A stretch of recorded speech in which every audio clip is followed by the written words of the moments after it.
this lesson, we're going to look at how to solve word problems. We're going to look at a few strategies for solving word problems. We're going to do some calculations with word problems. And while we do those calculations, there's a couple places where we'll look at a couple of logic rounding examples. We won't have a lot of rounding practice in here, but just a little bit. Now, word problems are something that, as soon as I say word problems, students usually cringe. That's the concept that students struggle the most with. I often hear, I hate word problems because, and I populated a list of popular reasons people dislike doing word problems. One of them is, I struggle to read. That's a very legitimate concern. There are some people, and people do, they have different reading abilities for different students. And if you struggle with reading, word problems can be challenging because of that. Sometimes it's not understanding the question, too much information, not knowing the context. So maybe I'm asking, and in past years, I've asked carpentry questions that involve baseboards early in the semester, and you haven't really talked about what a baseboard is or where it is. And if you haven't worked in the construction industry or haven't been around construction terms, those are terms perhaps you don't know yet. Even with automotive, sometimes I've referred to maybe something in electrical, and you don't know the context. So even though you could do the math, you've learned the math skills already, just the wording around it gives you something that's unfamiliar, so you're not sure how to proceed. You can't find what the question's asking, so don't know what the question's asking. Maybe it's because you don't understand, or maybe it's hidden somewhere in the question. So what exactly is the question asking? Sometimes I hear I just can't do them. That's my least favorite reason for not liking word problems. When you say I just can't do them, that often means I'm also unwilling to try strategies. So I'm going to try to get you to set that reason aside separately. The wording's always tricky. I can't figure out what to do first. They aren't always the same. Sometimes there's no diagrams. Those are all reasons that people find word problems challenging. And they are legitimate reasons word problems can be challenging. But as I went through this list, I couldn't help but stop and think, wait, how many of these same things could you say about problems on the worksite? You don't have a diagram. Yeah, sometimes you don't have the blueprint in front of you. You just have to follow somebody's direction. Wording's tricky. Try reading a code book. Wording is tricky. Just can't do it. Imagine saying that one to your boss and seeing how well that would go. That typically is a recipe for getting fired. So we're going to treat math the same way. We're not going to use that excuse. Can't figure out what to do first? What would you do? You'd ask somebody. So when you think about these things that relate to word problems, some people say, why do we have to learn word problems? It's not the same as on the job. But it is. We do problem solving on our job sites every day, no matter where you are. The questions will be different than the questions that you have listed in your word problem section, but you will find a lot of the questions that I'm going to do in the examples, and then there's an extra practice sheet that I'm going to be posting for you. You'll find those are questions that I'm going to guess most of you have dealt with, especially this summer if you were collecting the emergency relief benefit CERB from the government. So before you say, I can't do word problems, stop and think. If I was on the job site and I got stuck with a problem, I don't know the context, what would I do? Maybe you'd ask a colleague. Go ahead and ask a friend. That's okay to ask for collaboration. Ask a friend what their interpretation is, and then think about it yourself and do the math yourself. Ask me. That's perfectly acceptable. Sometimes you need the boss to show you how to do it. That's okay. That's what I'm here for. I am your teacher. I'm meant to be able to help you. So don't ever hesitate to send me questions. But before you say, I can't do word problems, stop and think. If this was my job, and I would get my dream job and they asked me to do something difficult, what would I do to overcome it? And practice those skills in your math, where the stakes are much lower than perhaps a good paying job. I found this question in, it was on a website, it was on a lesson about problems for teachers, dealing with students that struggle with word problems. I thought, I've got to save that for using the next time I do word problems in class. So let's read the question and let's just take a minute and think, what would you answer with? There are 125 sheep in a flock and 5 dogs. How old is the shepherd? This is a classic kind of question that we use to make fun of math teachers. Give you information, ask you something that seems to be completely unrelated. This question was given to a group of grade 8 students. And in that group, lots of students did math. Many students said, oh, there's two numbers here. We have to either add, subtract, multiply, and divide, and they just kind of played the roulette version and picked one of them. So some students said the shepherd is 125. The shepherd is 130 years old. 5 plus 125 is 130. Shepherd's 130 years old. Other students said, well, the shepherd's 120 years old. 125 minus 5. Some people divided by 5. 125 divided by 5 leaves us with 25. Very few students said there's not enough information, this question doesn't make sense, and that was the correct answer. So as you're doing questions, I want you to kind of stop and think, if the numbers in the question aren't even connected to the answer, maybe we're getting you to think critically about the scenario. Your questions, they should all be related numbers. I will try not to give you one of these questions, but if you have a question and you think, that's just like that damn shepherd question, stop, take a second, and think about it. Maybe you need to ask for clarification. Ask if there was a typo. That's a fair thing to do. But don't just do math because, well, there's numbers in it. Stop and think about the question. There will be times when I will give you prices of items, and I'll get you to maybe calculate prices of items, usually. And as you calculate those price items, I may ask you, which shop would you purchase from and why?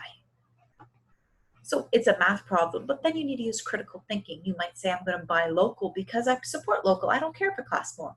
Other times you may say, well, I'm going to buy from the cheapest place because it gives me the most profit. So just because a question has numbers in it doesn't always mean you are required to use math for all pieces of the question. I have no idea how old the shepherd is, and that's the only answer we can give for this particular question. How to read a word problem. When you're reading a word problem, that's kind of the first step. So don't plan on reading the word problem once. Think about going through it a couple of times, especially if you're somebody that maybe you flip numbers around or you struggle with word problems. First, read it without thinking about the math. Just find, what's the story? What's the context? Secondly, can you relate to the scenario? Are you familiar with the situation? If you're familiar with it, it's usually going to be easier to solve.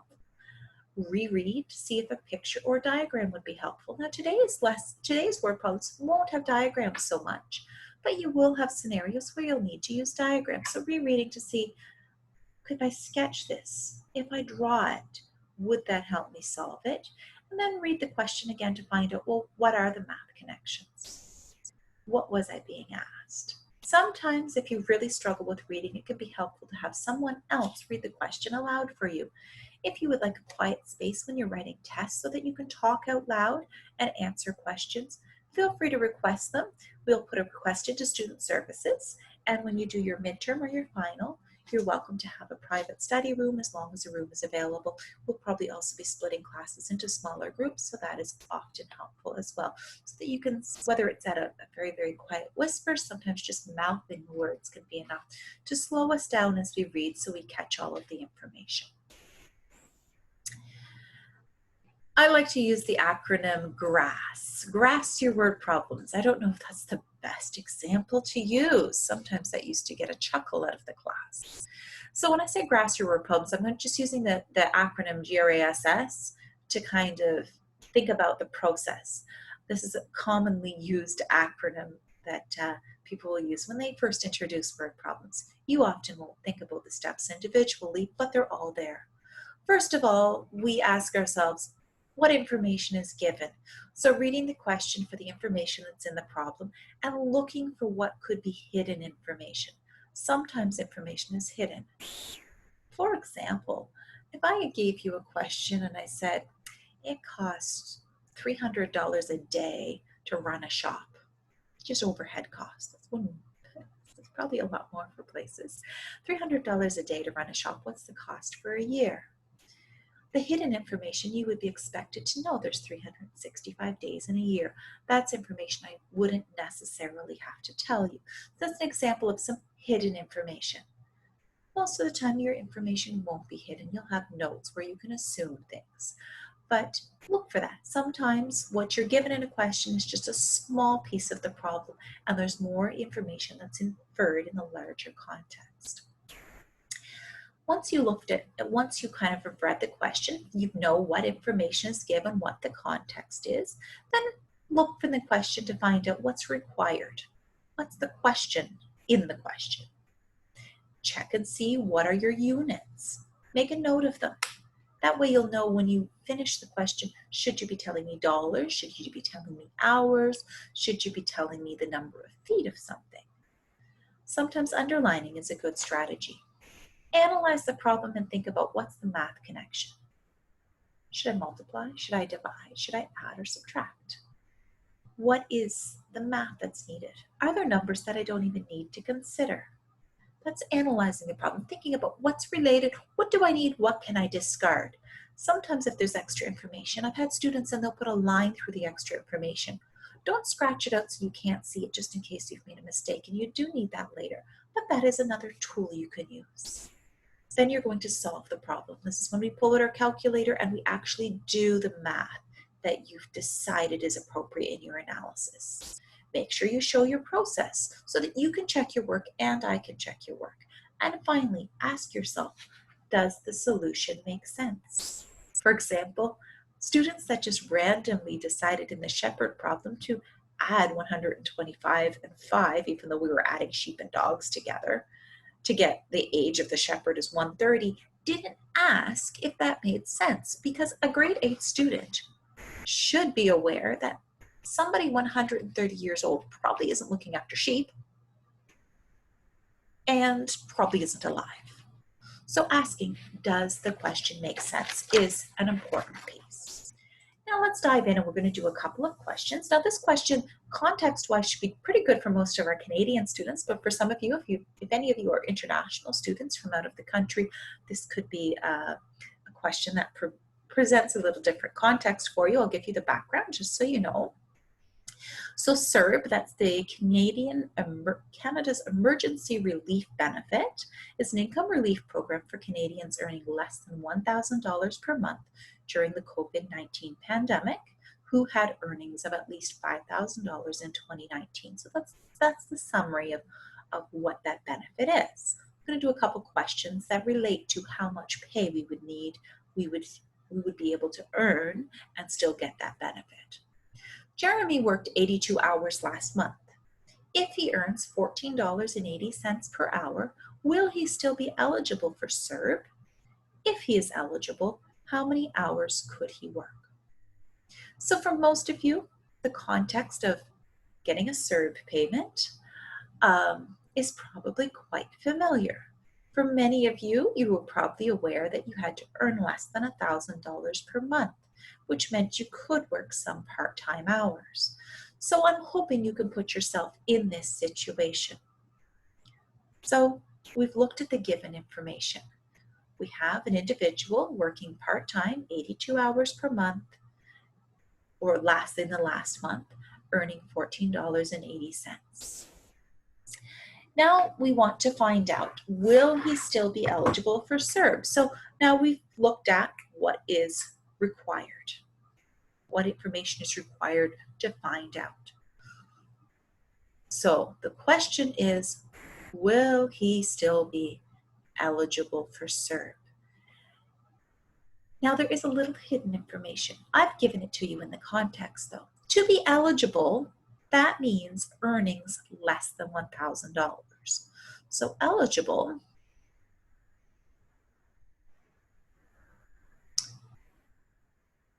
equals less than $1,000 earned.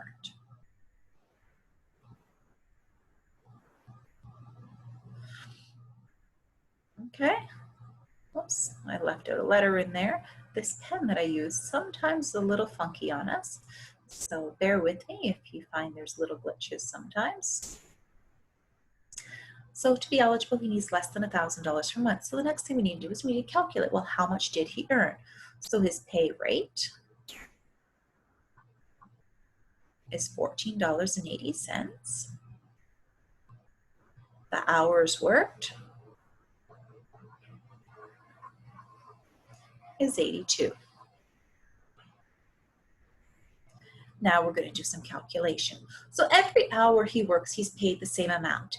In a question where each item is equal to the same amount, it's always going to be a multiplication question. So every hour he works, so each of the 82 hours is valued at $14.80.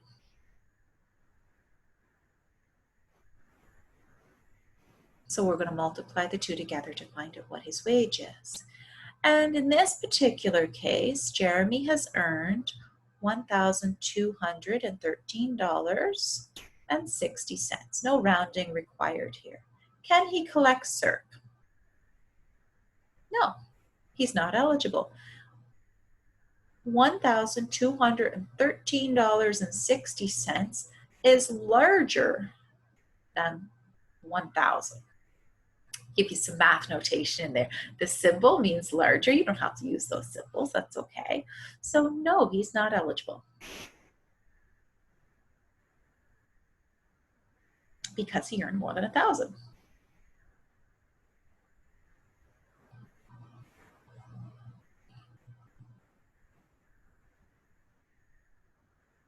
Now, one thing I can't do is I have a hard time writing and talking at the same time. I tend to flip things around. So I apologize when I pause to write.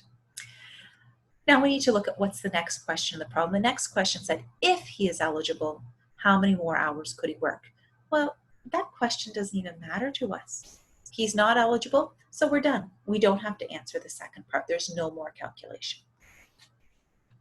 That would be a fair question to allow you to calculate. You'd have to find out how many dollars could he still earn, and then that would let you figure out how many hours more he could work. Let's look at the second example. The second example, we're going to use CERB again as kind of our context.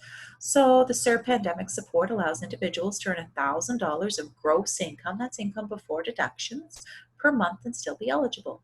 Bailey started working at Walmart part-time. They're paid $12.25 per hour. I have no idea what the wages are at Walmart. I'm just making up some numbers in here. Hopefully I'm somewhere close to correct wages. If somebody wants to volunteer some numbers, I'm more than welcome to update numbers with current wages. So Bailey started working at Walmart part-time. They're paid $12.25 per hour. How many hours can Bailey work in a month and still be under $1,000? So we know how much they earn each hour. We know how many dollars they can earn in total, but what we don't know is how many hours can they work in total. So, and one of the key things, they have to be under $1,000, okay? So if you hit $1,000 or $1,001, we're going to be in trouble. So her pay, or their pay, is equal to $12.25. So the gross, we can say gross is equal to 1,000. So we can go up to 1,000, can't be over 1,000. We're going to see at the end how we check to see if our pay is over 1,000. And we want to know hours. Well, each hour is worth $12.25, so we need to take 1,000 and divide it into groups of $12.25 to figure out how many hours. It's a division question. So we're going to take our 1,000, divide it by $12.25, and this was going to give us how many hours. So if we do that, we will get 81.63 hours. Now this is a scenario where we should round. We want to know how many hours, and most employers will not be accurate to 0.63 hours. So are we going to round up? Are we going to round down? Well, if we think about this just in a math context, math rules would say, if we go to whole hours, I want to round here, and I look over to the next one and it's a 6. Math rules would say round up to 82 hours. Will that work? So let's stop it. Let's do a calculation with it. So I'll call this math rule rounding.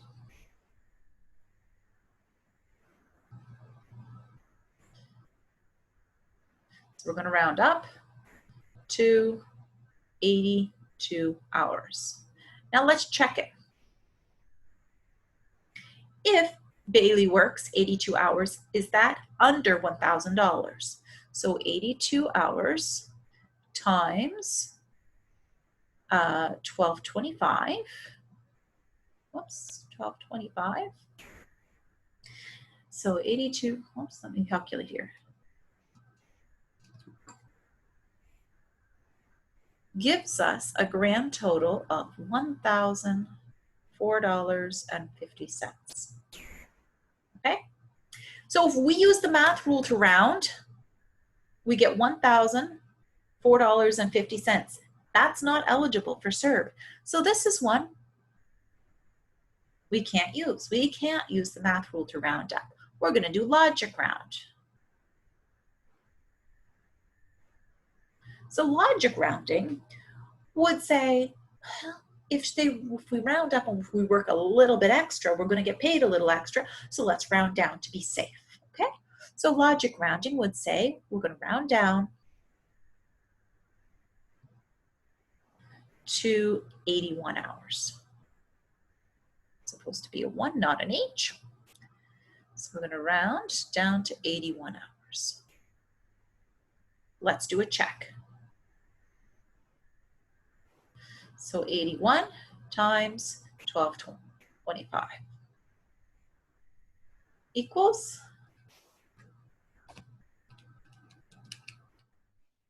992.25, 9,992. That is safe for CERB.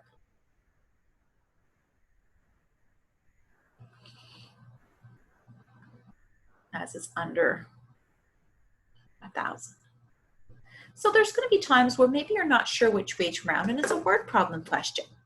And in cases where it's a word problem question, you could maybe stop and do a check. This is a great example for stopping. We're checking the math and we're doing that sense part where we're checking to see, does the answer make sense? We weren't sure whether to round up or round down. So we did the round up and we checked to make sure it's under $1,000 and it wasn't.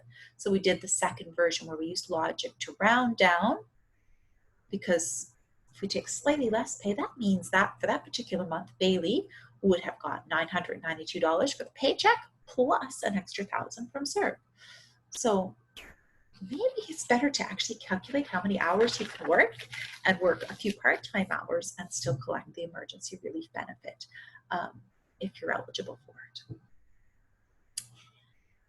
If you have questions about that particular question, let me know, but I thought that was a really interesting question, and I know not everybody is aware that you can work part-time and legally claim all of it as income and still be eligible for the CERB benefit. Example 3, this is a good example based on some scenarios I've had in the past with students who don't necessarily think about budgeting in September. Sometimes at the beginning of the year, we feel pretty rich. We've got lots of student loans coming in. This year, maybe you've got student loans. You might have a student benefit from the government based on the income relief funding that's been available due to COVID. And you can feel quite rich come September. And I can tell you from personal experience, just give it a few months. By the time you hit January, that tends to be when the panic hits a little bit. At least from my experience, I did 8 years of university, and I always know by the time you hit second semester, it seemed to be getting a little harder to keep the rent paid and make sure there was some money to do something fun on the weekend, to kind of chill out. So try budgeting from September. It'll make January much, much more pleasant. And it'll make coming around to April, May, when you're finishing your course and you're leaving, it'll have you feeling much less panicked about, well, hopefully you're not like students that I have encountered, perhaps I might have been one of those where come April, May, you're just hoping there's still room on the credit card left to be able to feed yourself until you end up getting a job. And sometimes that happens, and when it happens, it's understandable. And if you need some support to help figure out how to budget to make the year work out, we do have resources available on campus to help you out with that. But questions like this can make us actually stop and think about, where does our money go? So this example, Brooke buys 2 coffees each workday at an average of $2.65 each. Lots of people would buy, because we're right next door to Tim Hortons, people scooting across every day they're on campus to get 2 coffees at Tim's is not unusual. 3 days a week, Brooke spends an average of $15.75 on lunch. 3 days a week, that's not that often. Maybe that's as many days as you're on campus. And rather than bringing lunch, buy lunch, $15.75 after taxes, especially if you're grabbing a drink along with it. That's not unreasonable at all, even for a cheap lunch menu. If Brooke works 5 days per week, how much do they spend on coffee breaks and eating out each week? And then how much is this per month? It doesn't sound like very much per day, but let's put it all together and let's look at what the lump sum happens to be. So let's pull out the information that we were given in the question. So 2 coffees every workday. So I'm going to label a section here. I'm going to call it coffee to keep track of it. So 2 per day. And we're spending $2.65. All right. And then we have lunch to deal with. Apparently I can't spell. Got lunch instead of lunch. So then we have lunch to deal with, and we have 3 per week. And that's at $15.75. 1 week equals 5 days. Okay. So now we have to kind of figure out, okay, so how are we going to figure out in 1 week how much money they spend? So there's a couple different ways to solve this. I'm just going to break it down into little bits and think about one piece at a time. First thing I'm going to do is I'm going to stop and think, well, how much does this person, he or she, spend on coffee? So coffee. Let's look. 2 per day at $2.65. So 2 times $2.65 would tell me 1 day's coffee. There's 5 days in a week. So now we're going to multiply that by 5 days to get. So this is coffees per day times what each one costs times 5 days per week. This will give me the total coffee cost. And all together we get $26.50. It's a fair chunk of change for coffee. You could get a couple cans of really good coffee for that amount. Next thing, let's calculate lunch. And I'm going to actually label this as per week, just so that I know, because I have one part of the question says per week and the other one says per month. So we'll label it just so we know that that's a weekly amount. And that's a per, not a 1. Okay. Again, this lovely tablet I have does not make my writing impeccable.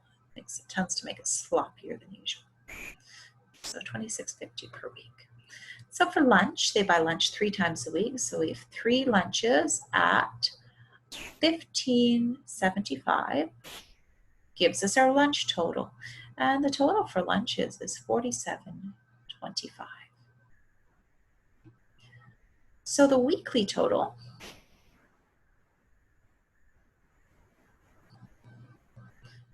is going to be $26.50 plus $47.25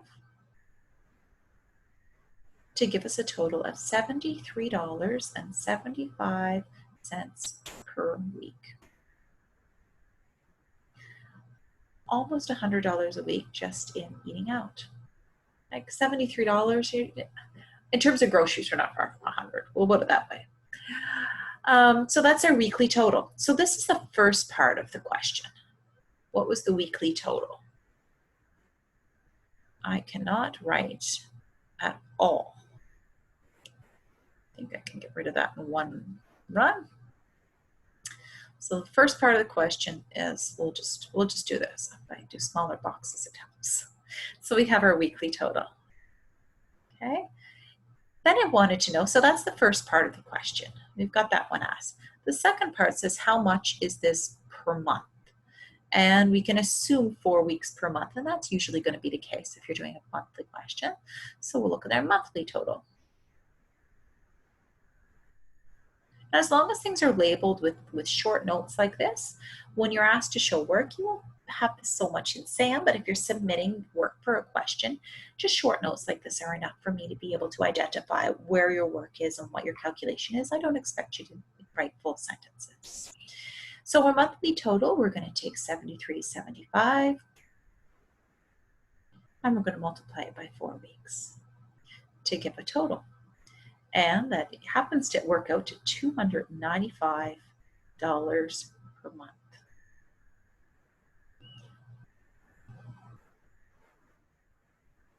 Put that in the context of a car payment. For any of you that have a car, I'm going to guess if you're paying $73 a week for a car payment, you'd think those. You know, it sounds, for me, that sounds like a fair bit. I remember a car payment we had was $150 a week. And that was a lot. I mean, that was car payment plus insurance. I felt like that was a lot, and I definitely wasn't on a student budget then, but just sometimes looking at those amounts. So if you're one of those students that struggles with budgeting, watch how many times you go to Tim Hortons, grab a thermos, get yourself a good insulated cup. Even if you spend $30 for a good insulated thermos, if it saves you from buying coffee 5 days a week, twice a day, you'll pay for it within the first week. After that, it's just the cost of your coffee grinds at home.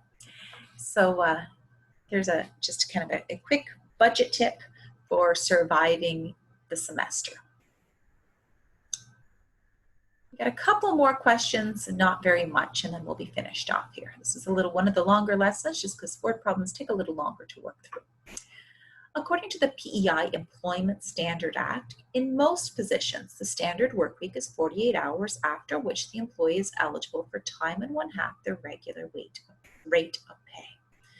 So depending on which employer you work for, some employers use a 40-hour work week, some 44, some 48.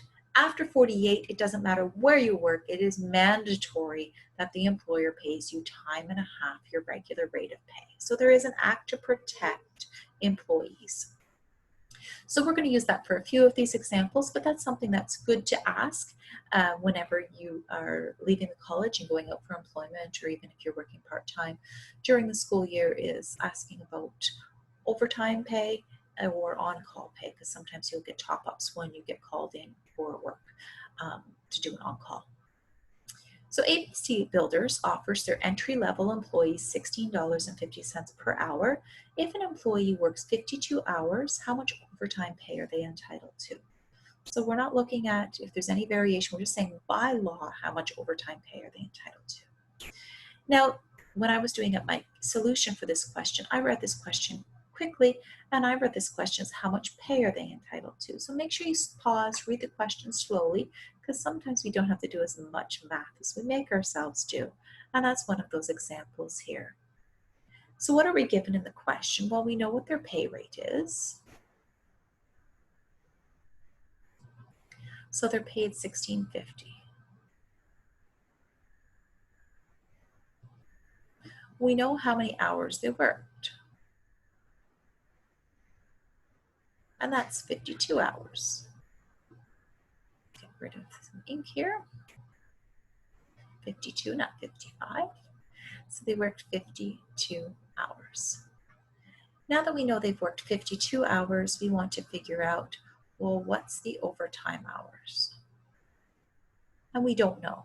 But we do know, based on the information at the beginning of the problem, that the regular hours equal to 48. So if we take the regular hours away from the total hours, that will give us our numbers. So if we want to know the overtime, we're going to have to take 52 hours and subtract the regular hours of 48. And that will give us 4 hours of overtime. Now the question just says, how much overtime pay? I don't have to know how much regular pay, I just want to know how much overtime pay. So the overtime pay is going to be equal to, well, they have 4 hours times their pay rate of $16.50 times the overtime rate. And overtime gives them 1 time and a half is 1.5 times their overtime, their regular pay. So you take $16.50 and you multiply it by 1.5. If it was double time, we'd do times 2 because it's going to double their pay. And that gives us a total overtime pay of $99. So a good little extra bit of overtime pay just for picking up those extra 4 hours. And I'm going to do one more overtime question with you. You'll see one of these examples in the practice sheet. And this time we're looking at kind of a very normal looking time chart. If Jose works the hours listed below at a rate of $18.50 per hour, what is their gross pay for the week before deductions? If deductions, taxes, union dues, CPP, Canada Pension Plan, etc., all the other deductions, might be health plans, average $3.67 per hour, how much can Jose expect to see deposited into their account? So we have a list Sunday through Saturday of the hours that they've worked. We know their rate of pay. We know how much an hour gets taken off. And we need to find out, well, what's the pay before deductions, what's the deductions, and what's the pay after deductions? So it's kind of a multi-step question. So if I'm doing a question, I want to know my pay for the week, there's some things I'm going to need to find. I need to know how many hours. We're not told that in the question as a lump sum, but we can calculate it. I need to know the rate of pay.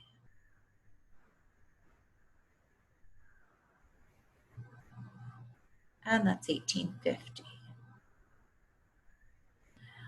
I'll call it the deduction rate.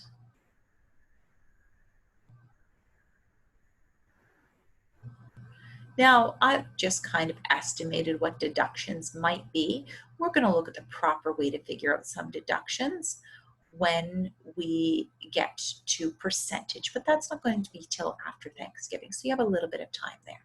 So the rate of deduction is $3.67. And I think that'll give us all of our information to calculate. So then the total hours worked, we're just going to simply add together all of the hours he put in a week. And if you add all of those together, you get 39.5 hours worked. Okay? Now that you know how many hours they've worked, we can calculate their pay. So their gross pay is the pay before deductions. So that's going to be 39.5 hours. I've got some extra decimals here. Let's get rid of those just to make it a little easier for you to follow. So 39.5 hours times their regular rate of pay, so $18.50, gives us a gross pay of $730.75. So that's our first part of the question. So that would be the answer to A. Now we need to figure out, after deductions, what can you expect to see deposited into your account? Do you need to transfer money from anywhere else? Do you need to call somebody?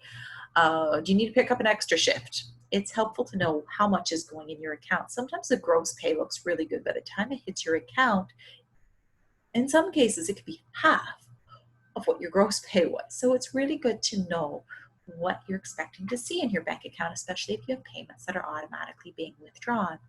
So we're going to calculate our deduction. So in order to calculate the deductions, we'll take our pay, our number of hours, and there's about $3.67 per hour. That's an average, so we'll use that. $3.67 per hour. And I would expect if you were earning $18.50 an hour, deducting about that much would actually be quite reasonable for the deductions that you would have.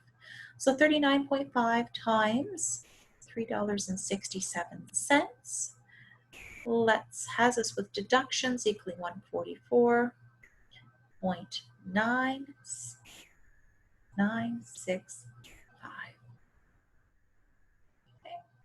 144.965.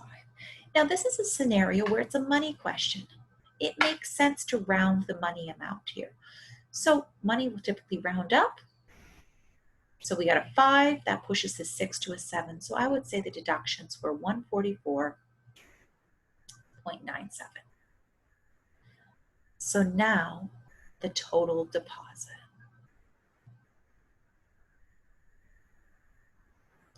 Sometimes we'll call this net.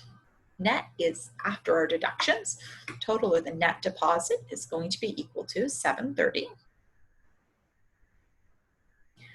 minus deductions. Deductions are always subtract.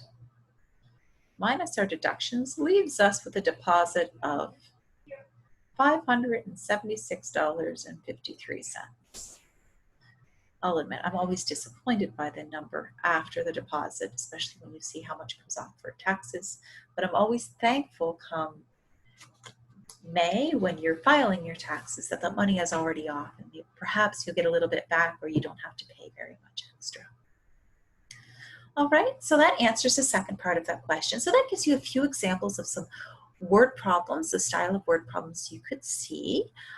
There's lots of word problems we could give, and you'll find for every unit we'll include a few word problems along the way, so you'll get lots of practice with them. If you have any questions at all, don't hesitate to let me know. Give those worksheet questions a try and see how those go for you, and if you can get the same answers. And if you're questioning if there's a typo or if there's an error, please don't hesitate to reach out to me. I definitely won't complain. I find it very helpful to hear from students and hear different perspectives on how students read questions or how you might interpret something versus how I interpret a question.